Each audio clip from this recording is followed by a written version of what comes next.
In a perfect world, I would usually review basically all three episodes of Act 3. But we gotta really come together and realize that this is basically the finale. Okay? Whatever happened to just one by one by one? And I know that everyone else, especially a YouTuber that I'm not gonna name, that has been putting like just all these episodes, like all of Act 3 just freaking early. Like I'm talking about I woke up like in the morning when basically Act 3 was released and he just freaking dropped it. Like Tree, like freaking like a short review or something. I'm not gonna name names. God loves that man, but I'm just like, ah, what the you know what I mean? I almost got spoiled. And also, can I talk about another thing? Can I talk about another thing? Can we stop with these freaking like how many people when they review the episodes, they're just so excited. Like there's some people in this world that have like busier lives that don't have the luxury of just like watching an episode. No, they gotta take care of the kids, they gotta take care of their finances, they gotta take care of basically their work. And they sometimes go around YouTube and what happens if their favorite YouTuber is already talking about all of Act 3? I'm not gonna name names again, but people that are reviewing Arcane or basically anything, they gotta chill. They gotta chill. Anyways, I'm on bed, of course. I do these videos. I don't even know if I have time, okay? I have a lot of things going on in my life.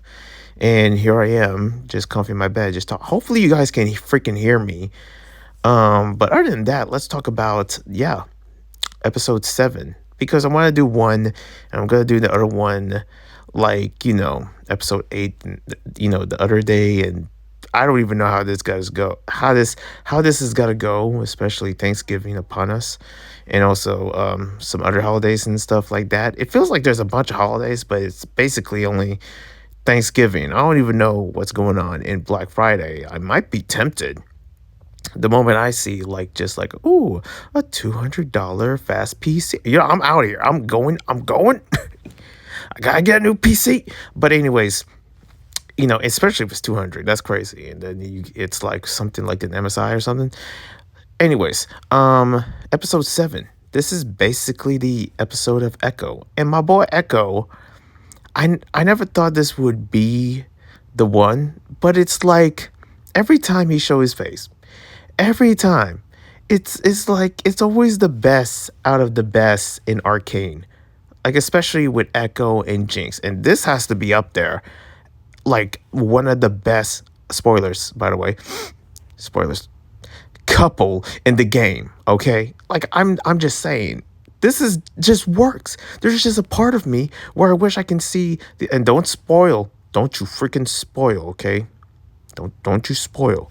But like like what is it that I want to see is basically the future couple of Echo now and Jinx now instead of the younger versions, because it's basically about Echo in the past, seeing Jinx in the past, and because of that time machine of what happened to that Hex Tech, and yeah, finally seeing what happened to Echo because he was gone for a bit while Jace was dealing with his stuff, which he was in this episode, and we saw basically young Echo, and I believe young Mbessa was there, or at least that's what I think it is. It could be it.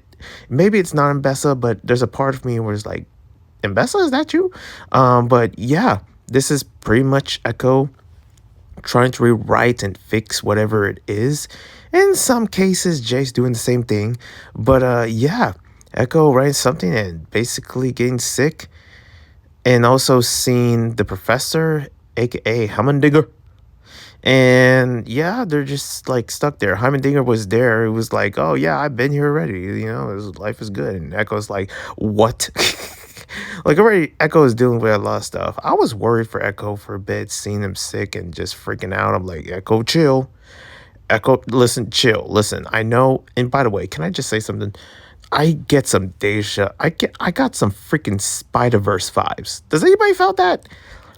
It's not because of like, Echo's voice and his mannerisms, and I just get this weird vibe. Like I just know that if Echo meets freaking Miles, they'll be besties, best boys, besties, brothers for life. Okay, I just got that vibe. Like, oh yeah, these two would definitely hang out for sure. But for Echo, like like I hear his voice, and I just can't stop thinking like Miles, and I just like, man, this guy voiced by an NPC Miles. Okay, why am I so sick? But yeah, Echo, this is his part of fixing all this. Seeing younger Jinx, seeing Milo again, seeing like freaking Benzo. Where the I was like, man, I'm freaking tripping out. Vander, oh my goodness. But of course, I would say like, oh man, this is all cool. Let's go see, younger Vi. Nope, it hurt. I saw that. I was like, damn. Echo, of course, was like shocked. He was like, wait, what? She's dead? And Jinx is like, that's not funny, and I can understand it.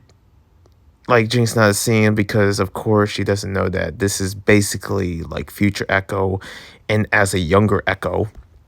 But the, yeah, I'm like, okay, well, I was hoping to see Vi when they said, like, Jinx was saying, oh, let's go visit Vi. No, no. But of course Echo wants to make it right. The thing is that I really hope he's okay after he disappeared or whatever. I don't freaking know. He could be in the future. And I don't even know what happened in the future. I thought we're going to see that aftermath, especially seeing Jace's, whatever is he up to later. Meanwhile, with Jace, and basically this is before Jace when when he killed like Vic, and to this like the dimension, or basically the previous episode, which boy, what that was a heavy episode. That's an episode. But yeah, Jace, and this is kind of before he got facial hair and became grimy, and yeah, the aftermath of the battle that I thought. But no, it's the before math. Is that a word, before math? I'm mathing, right? V is what did I say? And I'm pretty much looking over my notes. Okay, V's dead in the universe. Also, flashback of Echo and, oh yeah, that's right. I had a flashback of Echo and Jinx battle. So it's a alternate universe. If V died, which I'm trying to think how that. Listen, there's some like freaking like expert out there that's gonna be like, well, basically how it is, Vint. Man, listen, I'm going by my own memories. So if I don't know, I hope they freaking comment these videos so that they can give you a much more bigger in-depth, or maybe check out the videos that are like freaking anal about that. For me, no, I'm not anal, okay? I don't consent. I'm not anal about all this stuff when it comes down to anything that I freaking watch. Time is of an essence. But as Echo tried to fix, but found his, yeah, basically tried to find his home, especially bringing Jinx as an apology or something like that, or tries to make team right. Echo making a monument for Vi, which is cool. And I don't know if we've seen this before, but yeah, as Echo tried to fix, but is okay. Meanwhile, with Jace, as he got injured and chased by monsters and just the whole 9 yards, and also like trying to make things right by trying to get Vic. And I'm not gonna spoil the other episode, but I can understand why, though, in a much more bigger sense, that Vic is beyond powerful than you might think. Okay, just want to put that out there. But yeah, injured and chased by monster, Jace tried to survive, but soon found out it was okay, soon found out Jace was before killing Vic. Oh yeah, this is basic. Is it Jace before killing Vic? Yeah, I think it is, because then was teleported when he went up top and tried to find Vic later on. But I'm trying to think where that freaking explosion attack came from. You know what I mean? I'm confused. I really don't want to talk about Jace, because that's a different can of worms that I just opened. And I'm trying to put everything back, or trying to organize it and make sense or something. But I'm busy with the can of worms of Echo and with Jinx, which I'm more interested, in my opinion, because I always wondered who would Jinx fall in love with, but it was there this whole time. It was Ekko. And also with a monument pointing, painting of the okay, the making of the hex tag with a few crystals, as basically Echo finds in some wall or something in this flashback and this, his like perspective of seeing all this and his shock and just how everything is. It's just like it's so deep. Like I don't know. They try to make it sad when they go into Vander when he was a family man, when young Jinx and young Vi, and it's just like, whoa, damn, okay, Arcane, stop it, making me emotional by seeing all this. But yeah, with the understanding of the hex tech, and this is pretty much what, as Heimendinger said, the hex tech that doesn't exist here, but there's ways to make it. As we found out, as Echo and Jinx worked together to make that happen. I don't know how Jinx realized that, but or maybe they do. Maybe they had a discussion. I kind of forgot about that scene. Hextech being a time machine, it pretty much puts the limit at 4 seconds. I have witnessed Heimendinger dead, and I was like, oh, no, no, no, no. Heimendinger, of course, now okay because, well, I guess some miraculous reason or like that freaking, what I realize, I'm sorry to bring 2 shows into this, Miraculous Ladybug, there's a part of me where I think that's why, there's a reason why it's called that, okay, Miraculous Ladybug, if anyone knows that show, is because it's miraculous that she freaking, like, understand or put everything together in ways, because the most complex freaking fights is Ladybug. It's the most complex like I'm just like, how the frick you make it sense about all of this when it comes down to the fights, the enemy battles, and they get more complicated and more complicated. There was a one that is beyond like where they play around time, time machines or just basically the essence of time and try to loot that to stopping an enemy. And it's like, you would think it's simple. Oh, freaking no, it isn't. I lost myself, and I really do have to take notes. And thank goodness I did when I did a review of that. But back to Arcane, it is miraculous that I freaking find myself like, okay, like, having to see all this and make sense of just like how they set it up and how they try to make things better. And also how the fact that freaking like Ekko basically turned back time using those 4 seconds, but just reverse it. Like, how did you can't save state life, you know what I mean? Tell my emulation cats out there, you know what save states are. But yeah, pretty much, oh yeah, that's right. Silco was appeared in a party because we went to a party and pretty much it's the party that Jinx invited Ekko in. And yeah, basically almost like a prom itself. And you see Ekko. There's something about Ekko. I don't know what it is. Ekko seems to have this huge love for Benzo. And I completely forgot what Benzo did for Ekko. I'm sorry. I'm sorry. I didn't really rewatch season 1. So when it comes to season 1, I'm going off by memory. But yeah, I completely like, what the heck is going on in this emotional moment? Stop it. But yeah, and also see Silco was like, you know what I mean? And it's like Silco with the eye, because I thought Silco didn't have the eye, but I guess he did. Like, what the heck? But I guess this is sort of like a different Silco. I really am confused here. At the party, they play a French song, and yeah, we see Ekko and Jinx dancing and having a good time. And before I realized it, this is when I was like, okay, well, I don't see them being as couples. But I'm like, why not? Why not as couples? Like, I didn't know Jinx and Ekko was a thing. But it was. They kissed. And it was so heartwarming. It was the moment where I'm like, yeah, this is life right here. My goodness, with the French song. I don't know about the French song. What is up with these songs that are not English? But hey, that's cool. Okay. But yeah, this is a beautiful scene. And also, not sure what's up with Jace.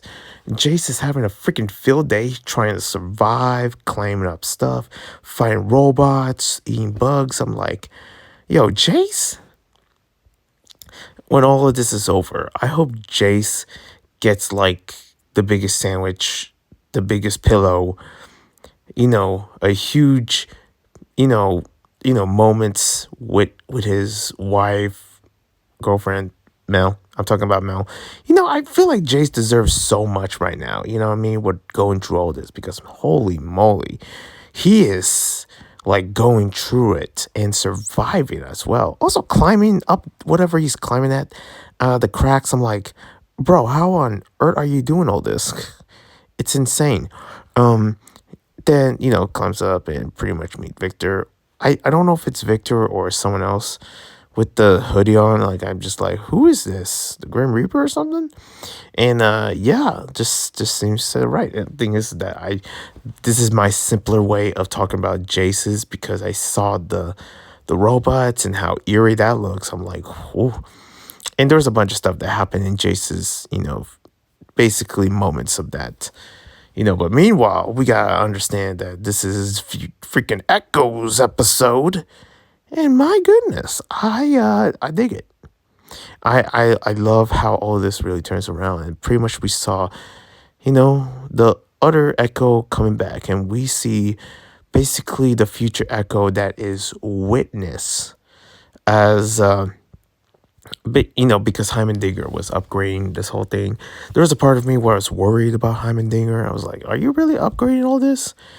And yeah, apparently he did, and he really fixed everything up as it should with that time machine and pretty much sending Ekko back. And I'm not sure if Heimendinger is gonna join him or oh yeah, Heimendinger basically sacrificed himself.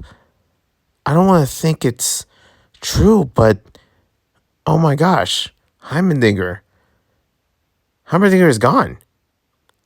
Oh my gosh. Oh boy, well this is a moment for me. Wait, did he die? No, no, no, no, no. Then again, I don't like thinking that Isha died, and that was oh boy. Yeah, I'm not. Why does stuff like this have to end so soon, man? For crying out loud, Heimendinger. No, like that moment he was like he was thinking Ekko. Or, I don't know what he said. I gotta rewatch that. But if he died, then you know what? Thank you, Heimendinger. May Judgment Day be of essence. But anyways, yeah. What the heck? But yeah. Anyways, so pretty much that's it. And everything went back to normal as it should, as Jinx witnessed, and yeah, gave the necklace and the diamonds and whatever, the jewels, put it in a stash, and yeah, that's just it. All dedicated to this lady Julia with love. I'm like, who's that? But anyways, that's my thoughts. Just call it thoughts, okay? To save myself from the embarrassment, I'm gonna just call it my thoughts of just the whole entire episode of episode 7, and also some shock because I'm like still trying to figure out if Heimendinger survived or not. But anyways, if he didn't, thank you, Heimendinger, Professor. Anyways, I'll see you when I see you. One love and a peace, and yeah, on to the next one. God bless.